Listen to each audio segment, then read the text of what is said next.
Joining us now is your favorite grappler that also likes to garden. We found that out at Karate Combat when you were experiencing the pit, and now you're going to be experiencing it again, this time at CJI. So what are your feelings about that? I'm feeling good. The B team's going to be building the slant in the corner anytime now, so I'm pumped to get in there and start hitting flying submissions off it. And yeah, I'm no stranger to the pit. There's no resets, and the ref has got the easiest job in the building, so I'm stoked. Yeah. And from your experience with Karate Combat, what was your general assessment of being able to utilize the pit? Like, it's the best. Every event, if they can afford it, they should build a pit. There's no need for resets. You can't go out of bounds. I mean, you could definitely, anything is possible, but it's very unlikely you go out of bounds. That's it. We've seen some like crazy flying subs. I think one of the last Karate Combats, there's a guy who just like sent a flying sub off the top. Oh, Daniel Sattler. Yeah, Daniel Sattler is insane. So hopefully you see some more crazy shit like that in CJI. And you've performed on all of the biggest stages in Jiu-Jitsu, ADCC, WNO. I'm curious, with a big win over DeAndre Corbett, another 66-kilogram athlete, getting that win, he took it on short notice. Do you think he goes to bed at night thinking, how can I avenge this Ethan puta madre? No, I think I don't even know if he speaks Spanish, but he's Filipino. He's Filipino, right? Yeah, he yeah. He speak Tagalog. Yeah, Tagalog. Yeah. No, I mean maybe, but it's a complete wild card of an event. Like, you have no clue who you're going to get matched up with. You have no clue what teams are going to make. It's not like even a tournament. Like, you don't know who you're going to get matched up with. But this is just such a crazy like bracket setup. Like, the quintet style just leaves so much room for random shit to go down, and I have no idea if we're gonna end up facing each other. If we do, then it's good. Get a chance for him to revenge himself. But no, I think he goes to bed at night thinking of other stuff. Did you have a lot of FOMO watching back the Quintet documentary that the B team got to experience in Japan? Oh my God, yes. I'm still, to this day, I wish, it didn't line up. I had already set up like 12 different seminars across Europe. I would have to cancel every single one if I were to end up having to do it. I also, you'd have to stay in Austin beforehand to get like visa things, passport things. So there's just no way I was able to do it. But yeah, every time I see some highlight from that event, I'm like, fuck, I wish I was in that, but next time. Yeah, and a lot of people might forget because now you don't have the mullet, but when you move to Austin, Texas, it's coming back. It's coming little by little. Hopefully we'll get it for CGI. It'll be flowing, but the return of the mullet is the Ethan that we need. Same with Nicky Rod. I just feel like that is just so you guys out there in Austin, but you're originally from Montreal, and Craig, I think, made a visit over there when he was cornering JDM. So were you able to catch up with Craig? What was that like? Yeah, that was a trip. So I grew up in Montreal, obviously, and just seeing Damien was up there too. So seeing Craig and Damien in my hometown at the same time, like, all these years later, it was insane. It was so awesome. Yeah, we caught up a bit. He's doing a million things. He's got JDM cornering, insane fight. Congrats to JDM also. He's the champ now, which is like crazy. Yeah, it was just cool seeing him in the hometown. He'd like take a picture and post it. I'm like, oh fuck, I know where that is. And yeah, it was sick. I hear it is one of the greatest cities that you could visit. So that's definitely on my bucket list. Never been to Canada. The greatest city. The greatest. All right. Yeah, a lot of people have been saying that. Pound for pound, moving it to Austin, Texas for Jiu-Jitsu, it's really bringing everything to life. And now this is going to be one of the biggest payouts competition-wise that you have ever seen. I know you also did Zapatero as well. You got a submission also against Max Hanson, who is going to be involved. So do you think he's coming in for a redemption against you? For sure. I mean, anyone who's beat me, I'm like waiting for the day to beat them back. So I'd only assume they're thinking the same thing. He's on Team Pedigo, right? So yeah, I mean, I have no idea how Craig or whoever it's going to go down is going to be like bracketing it out. I don't know if it's going to be random or seeded or something, but like, yeah, it just, in my head, I'm like, I have no fucking idea who I'm going to end up facing. So I'm just kind of preparing for any style, any size, and I'm sure they're doing the same. But if I got a target on my back, then so be it.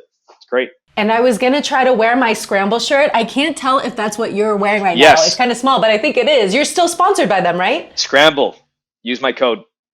They got great shit coming out. And some new crazy shit. You guys are going to love it. Yeah, we love them all over.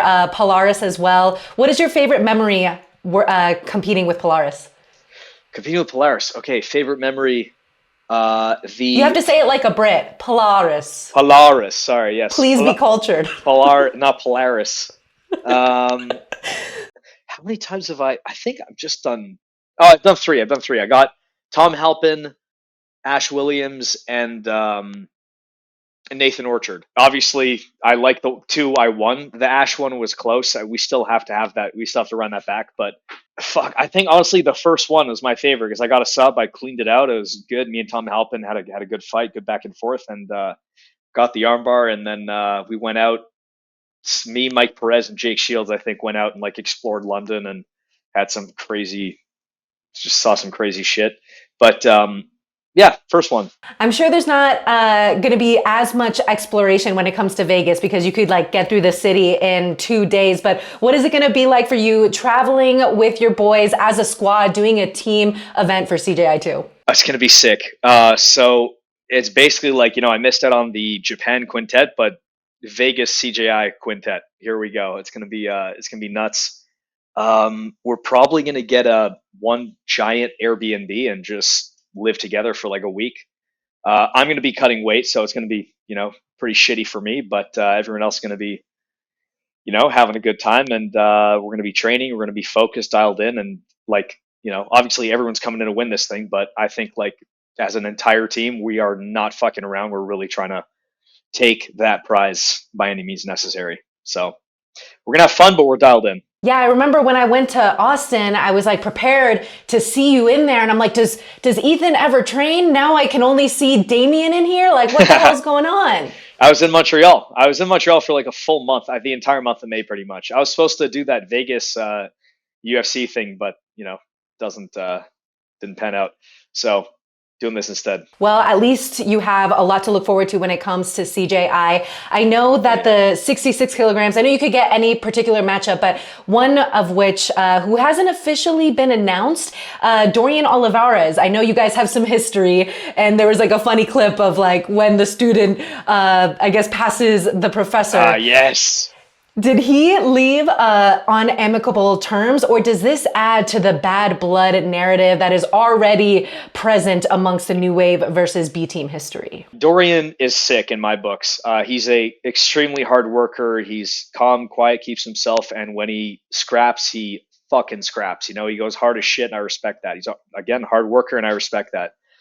There was like some, everyone saw what Craig posted. There was a little, I don't know, fucking kerfuffle or something in the gym.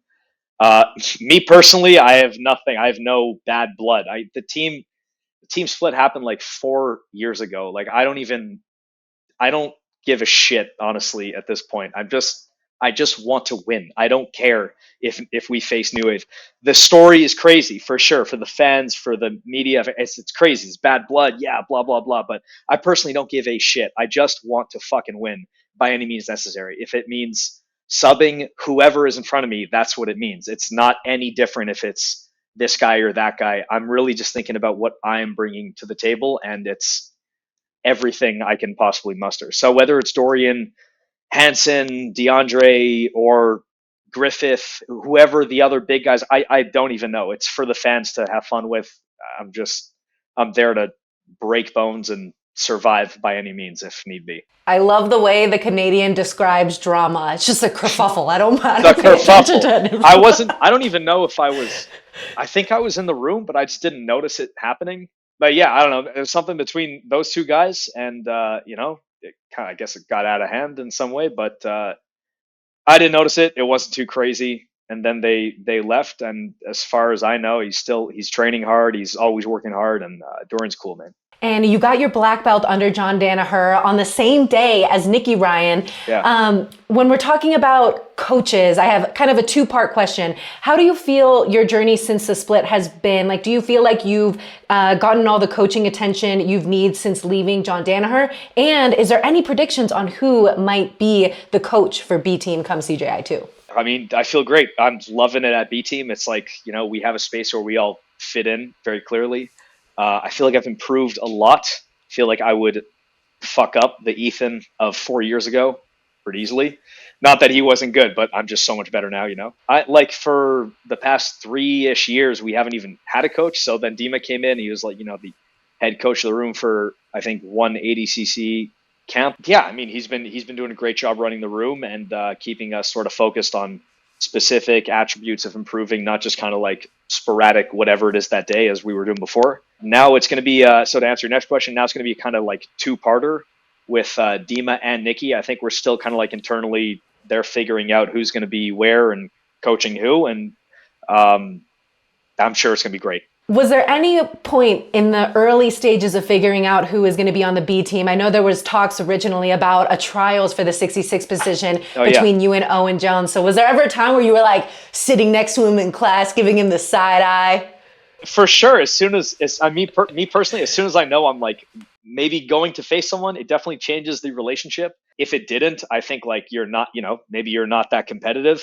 And same goes for Owen. I love Owen. But like, if we know we're gonna scrap it out, we're maybe gonna be like, oh, fucking, what are you doing? Where's he at? But then, props to him. He's like, fuck this. I'm just gonna be on Team Europe. I think he had like a previous relationship with he knows the coach. Ferris. Yeah. So he knows Ferris well. So he's like, all right, I'm gonna just go on Team Europe. No, it's sick. It's like I'm pumped for Owen to get back so we could train together. He's a sick training partner. Devastating leg locks, good scrambles. He's the man. So can't wait to come back. And now we be best friends again, instead of like friends with a little tension. Yeah. So what is your general consensus on the state of jiu-jitsu right now? Because I think there was a funny, hilarious moment on the Simple Man podcast where you were like, $50,000, I'd make that in 2 years. And you're just like joking around. But now you're going to be competing for your share of $1 million. And last year you got to see day 2 when Nicky Rod went home with that $1 million. So what is it like for you as a jiu-jitsu athlete to see the growth of the sport? It would have been sick if this was happening 10 years ago, because then I could really capitalize on it, in my come up. Now I'm like, I'm 30. I'm probably on the second half of my career at the very least. So I'm fucking happy it's happening. This is sick. It never would have happened without Craig. It never would have happened without a couple of the Zapatero guys who put 100K term. That's huge. That's like a huge deal as well. And yeah, I'm just so pumped to be a part of all this, and I want to take it. I want to fuck guys up, take that money, and actually capitalize. But overall, I'm really happy with the way the sport's going. Again, wouldn't have happened without Craig. It seems like ADCC is sick, but it seemed like they were kind of digging their heels in on that cash prize. And someone put it an interesting way. It's like, yeah, the residuals are worth a lifetime, but then it's on us to go and collect all the gold tokens out there. We can't really just collect in one tournament. So CJI has become that. It's giving athletes a chance to make a absolute killing in one weekend. And it's going to be us. So let's go. And when B team goes home with that $1 million, how are you going to use your share of that? Buying a house, 100%. Purchase number in Austin. one. Yeah, in Austin. Yeah, with the boys. Going to buy a house somewhere close to the gym and upgrade my old 4Runner. Probably not buy a new car. I think I'm just going to like pimp out this one. And then maybe like a $5,000 coffee machine and then invest the rest. And then default on the house and sell the coffee machine. That's the plan. I love that the coffee machine is part of the plan. We're so excited. Thank you so much, Ethan. Before I let you go, you were there for day 2 of the inaugural CJI. What was your general consensus on how the event went? Day 2 CJI was the most insane sporting event I've ever been to in my life, let alone like jiu-jitsu, just any single event, like hockey games, basketball games, UFC. It was just, the air was the most electric I've ever seen. The Tackett Rotolo match was just like that match you show to people to get them on board with the sport. They've never heard of jiu-jitsu. You show them that match, you tell them that's what it's about.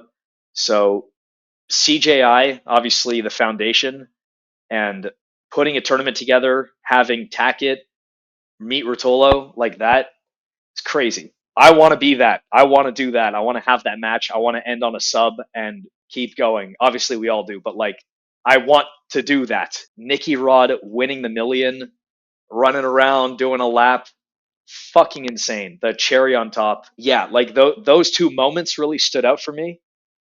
Nicky Rod winning all subs, that's also insane. But yeah, just you have to be there. Like watching it on YouTube is obviously it's sick. They put it free on YouTube. That's another fucking gem.